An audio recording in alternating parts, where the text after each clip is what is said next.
अगर आप शुक्रवार का व्रत करते हैं तो शुक्रवार की व्रत कथा अवश्य सुननी या पढ़नी चाहिए। ऐसा करने से माता की पूजा अर्चना संपूर्ण होती है। आपको संपूर्ण व्रत कथा के बारे में जानकारी देते हुए बढ़ते हैं आज की कथा की ओर। आइए जानते हैं शुक्रवार की व्रत कथा के बारे में। नमस्कार दोस्तों, बातें ज्ञान की YouTube चैनल में आपका स्वागत है। इस चैनल के द्वारा भक्ति, ईश्वर कथा, पौराणिक कथाएं, प्रेरक कहानियां और ज्ञानवर्धक कहानियों का विशेष संकलन आपको मिलेगा और आप ऐसे ही ज्ञानवर्धक वीडियो देख पाएंगे। कृपया चैनल को सब्सक्राइब करें, वीडियो को शेयर करें और अपना बहुमूल्य साथ बनाए रखें। धन्यवाद दोस्तों। एक गांव में एक बुढ़िया रहती थी जिसके 7 बेटे थे। 6 बेटे कमाने वाले थे और एक बेटा निकम्मा था। बुढ़िया माँ 6 पुत्रों का जूठा 7वें पुत्र को देती। 7वां पुत्र एक दिन अपनी पत्नी से बोला, देखो मेरी माता का मुझ पर कितना प्रेम है। वह बोली, क्यों नहीं, सबका जूठा बचा हुआ तुमको खिलाती है। वह बोला, जब तक आंखों से न देखे मान नहीं सकता। पत्नी ने हंसकर कहा, देख लोगे तब तो मानोगे। कुछ दिन बाद एक बड़ा त्योहार आया। घर में 7 प्रकार के भोजन और चूरमा के लड्डू बने। वो पत्नी की बात को जांचने के लिए सिरदर्द का बहाना बनाकर पतला कपड़ा सिर पर ओढ़कर रसोई में जाकर सो गया और कपड़े में से सब देखता रहा। 6 भाई भोजन करने आए। उसने देखा माँ ने उनके लिए सुंदर सुंदर आसन बिछाए, 7 प्रकार की रसोई परोसी और आग्रह कर करके उन्हें भोजन कराती रही। वह देखता रहा। 6 भाई भोजन कर उठ गए। तब माँ ने उनकी 5 थालियों में से लड्डुओं के टुकड़ों को उठाया और एक लड्डू बनाया। जूठन साफ कर माँ ने उसे पुकारा, उठ बेटा उठ, तेरे भाइयों ने भोजन कर लिया, तू भी उठकर भोजन कर ले। उसने कहा, माँ मुझे भोजन नहीं करना, मैं परदेस जा रहा हूँ।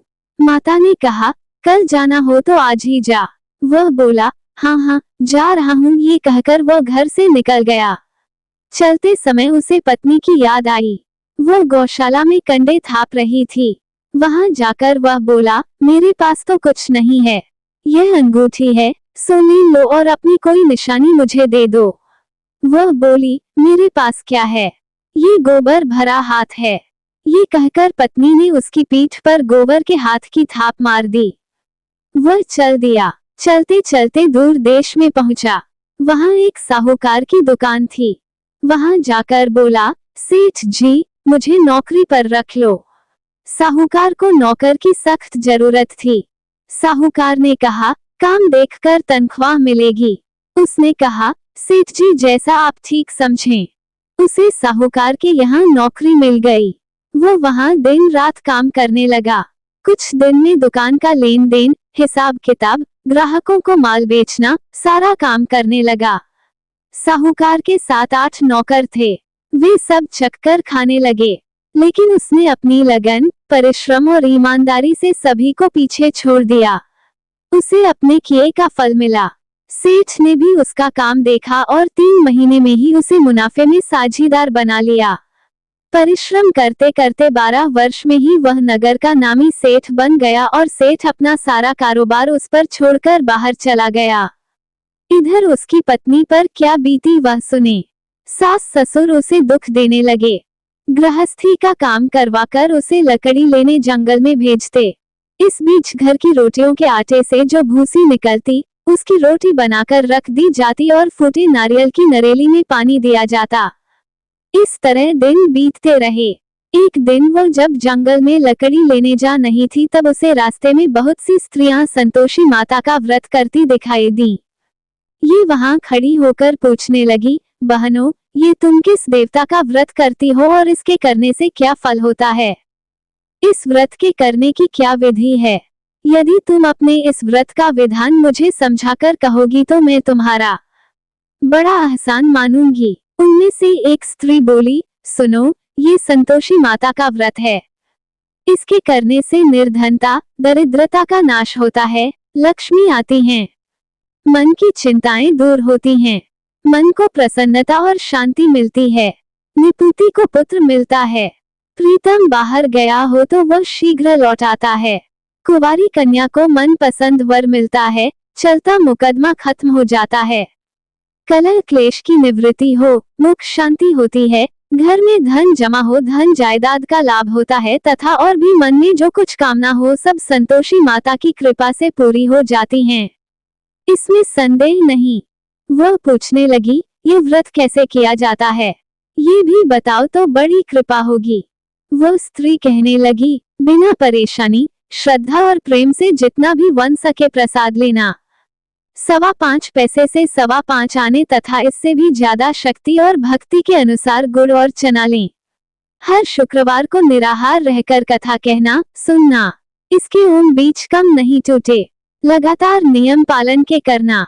सुनने वाला कोई न मिले तो घी का दीपक जलाकर उसके आगे जल के पात्र को रख कथा कहना, परंतु नियम न टूटे। जब तक कार्य सिद्ध न हो, नियम पालन करना और कार्य सिद्ध हो जाने पर व्रत का उद्यापन करना। 3 मास में माता पूरा फल प्रदान करती है। यदि किसी के ग्रह खोटे हैं भी तो माता 1 वर्ष में अवश्य उनको अनुकूल करती हैं। कार्य सिद्ध होने पर ही उद्यापन करना चाहिए, बीच में नहीं। उद्यापन में 2.5 सेर आटे का खाजा तथा इसी अनुसार खीर तथा चने का साग बनाना। 8 बच्चों को भोजन कराना। जहाँ तक मिले देवर, जेठ, भाई, बंधु, कुटुंब के लड़के लेना, न मिले तो रिश्तेदारों और पड़ोसियों के लड़के बुलाना। उन्हें भोजन करा, यथाशक्ति दक्षिणा दे, माता का नियम पूरा करना। ध्यान रखना उस दिन घर में कोई खटाई न खाए। ये सुन वो वहां से चल दी। रास्ते में लकड़ी के बोझ को बेच दिया और उन पैसों में गुड़ चना ले माता के व्रत की तैयारी कर आगे चली। रास्ते में संतोषी माता के मंदिर में जा माता के चरणों में लौटने लगी। विनती करने लगी, माँ, मैं दीन हूँ, निपट मूर्ख हूँ, व्रत के नियम कुछ जानती नहीं, मैं बहुत दुखी हूँ। हे माता, मेरा दुख दूर कर, मैं तेरी शरण में हूँ।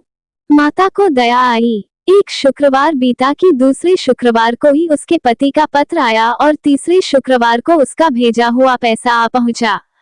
ये देखकर जेठानी मुंह सिकोड़ने लगी, इतने दिनों बाद इतना पैसा आया, इसमें क्या बड़ाई है। लड़के ताने देने लगे। काकी के पास अब पत्र आने लगे, रुपया आने लगा, अब तो काकी की खातिर बढ़ेगी, अब तो काकी बुलाने से भी नहीं बोलेगी। बेचारी सरलता से कहती, भैया पत्र आए, रुपया आए तो हम सबके लिए अच्छा है।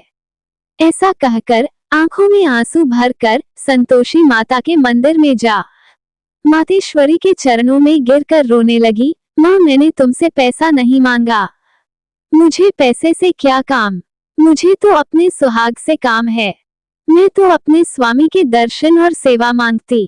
तब माता ने प्रसन्न होकर कहा, जा बेटी, तेरा स्वामी जल्दी ही आएगा। ये सुन खुशी से बावली हो वह घर आकर काम करने लगी।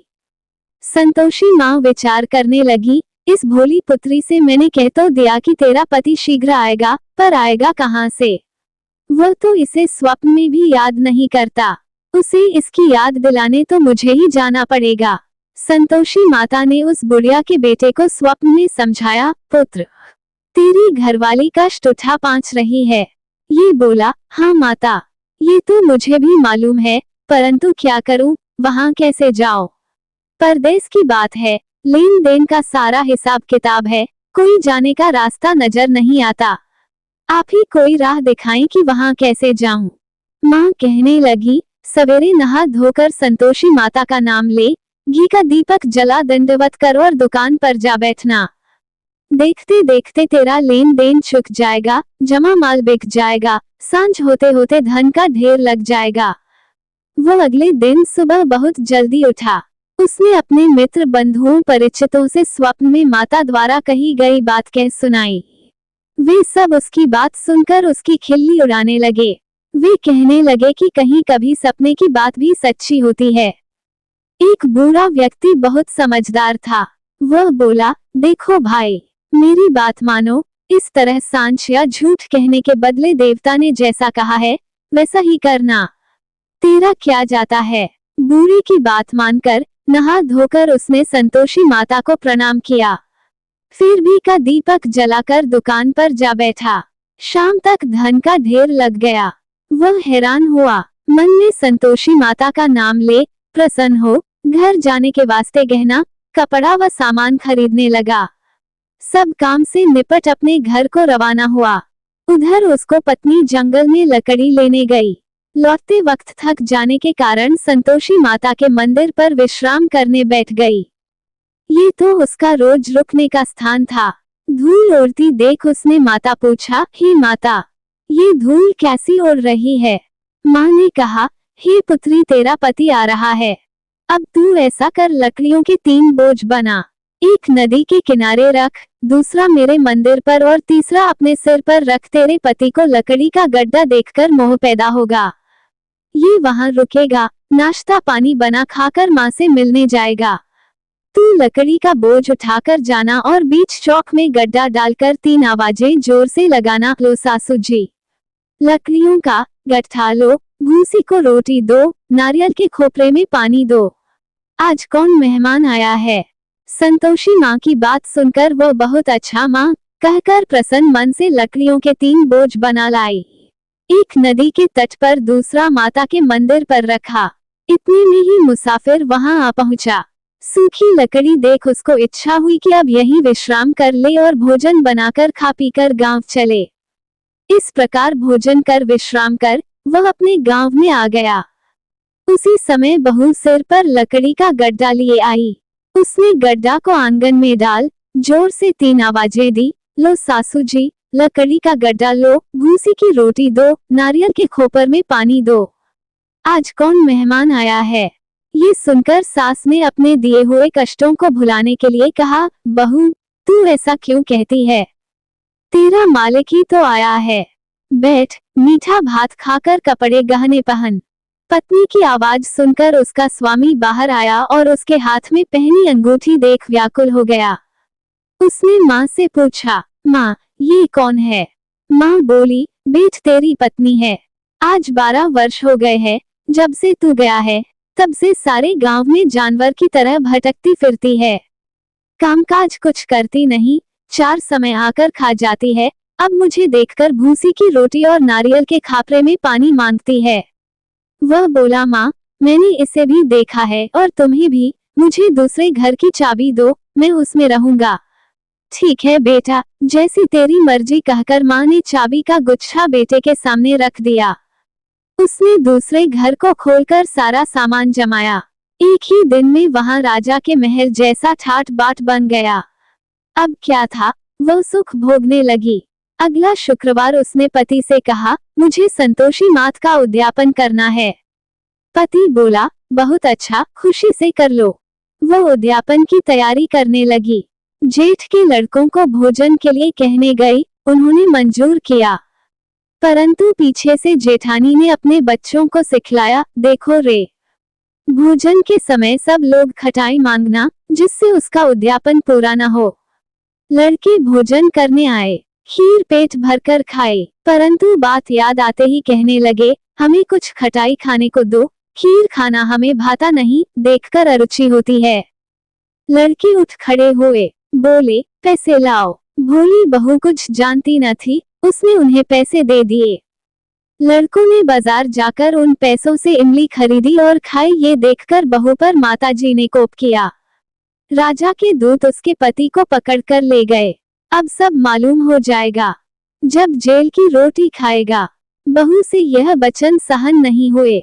वह संतोषी माता के मंदिर में गई और कहने लगी, माता, तुमने ये क्या किया? हंसाकर क्यों रुलाने लगी? माता बोली, पुत्री, तूने मेरा व्रत भंग किया है, इतनी जल्दी सब बातें भुला दी। वह बोली, माता, भूली तो नहीं हूँ, न कुछ अपराध किया है, मुझे तो लड़कों ने भूल डाल दिया, मुझे क्षमा करो माँ। माँ बोली, ऐसी भूल भी कहीं होती है। ये बोली, अब कोई भूल नहीं होगी। अब बताओ मेरे पति कैसे आएंगे? माँ बोली, पुत्री, जा, तेरा पति तुझे रास्ते में ही आता मिलेगा। वो मंदिर से निकलकर बाहर आई तो रास्ते में उसे अपना पति आता हुआ मिला। उसने पूछा, कहाँ गए थे? वह बोला, इतना धन जो कमाया है उसका कर राजा ने मांगा था, वह भरने गया था। वह प्रसन्न होकर बोली, भला हुआ, अब घर चलो। फिर अगला शुक्रवार आया। वह बोली, मुझे माता का उद्यापन करना है। पति ने कहा, ठीक है, करो। वो फिर जेठ के लड़कों से भोजन को कहने गई। जेठानी ने लड़कों को सिखा दिया कि तुम पहले ही खटाई मांगना। लड़के भोजन करने बैठे, लेकिन भोजन करने से पहले ही कहने लगे, हमें खीर पूरी नहीं भाती, जी बिगड़ता है, कुछ खटाई खाने को दो। ये बोली, खटाई खाने को नहीं मिलेगी, खाना हो तो खाओ। उनके उठकर चले जाने पर उसने ब्राह्मणों के लड़के बुलाकर भोजन करवाया। दक्षिणा की जगह उन्हें एक एक फल दिया। इससे संतोषी माता प्रसन्न हो गई। माता की कृपा से 9 माह बाद उसको चंद्रमा के समान एक सुंदर पुत्र प्राप्त हुआ। पुत्र को लेकर वह प्रतिदिन संतोषी माता के मंदिर में जाने लगी। माँ ने सोचा कि यह रोज आती है, आज क्यों न मैं ही इसके घर चलूं, इसका आसरा देखूं तो सही। यह विचार कर माता ने भयानक रूप बनाया। गुड़ और चने से सना मुख, ऊपर से मुंड के समान होंठ, उस पर मक्खियां भिन भिन आ रही थीं। दहलीज में पैर रखते ही उसकी सास चिल्लाई, देखो रे, कोई चुड़ैल डाकिनी चली आ रही, लड़को इसे भगाओ, नहीं तो सबको खा जाएगी। बहू रोशनदान से देख रही थी। वही प्रसन्न हो उठी, आज मेरी माता मेरे घर आई हैं। ये कहकर दूध पीते बच्चे को गोद उतार दिया। इस पर उसको सास गोद में भरकर बोली, अरे रांड, इसे देखकर कैसी उतावली हुई है, जो बच्चे को पटक दिया। इतने में माँ के प्रताप से जहाँ देखो वहाँ लड़के ही लड़के नजर आने लगे। ये बोली, माँ जी, मैं जिनका व्रत करती हूँ ये वही संतोषी माता हैं। इतना कह उसने झट से घर के सारे किवाड़ खोल दिए। सबने माता के चरण पकड़ लिए और विनती कर कहने लगे, हे माता, हम मूर्ख हैं, अज्ञानी हैं, तुम्हारे व्रत की विधि हम नहीं जानते, तुम्हारा व्रत भंग कर हमने बड़ा अपराध किया है। हे माता, आप हमारे अपराधों को क्षमा करो। इस प्रकार बार बार कहने पर संतोषी मात प्रसन्न हुई। इसके बाद उसकी सास कहने लगी, हे संतोषी माता, आपने बहू को जैसा फल दिया वैसा सबको देना। जो ये कथा सुने या पढ़े उसका मनोरथ पूर्ण हो।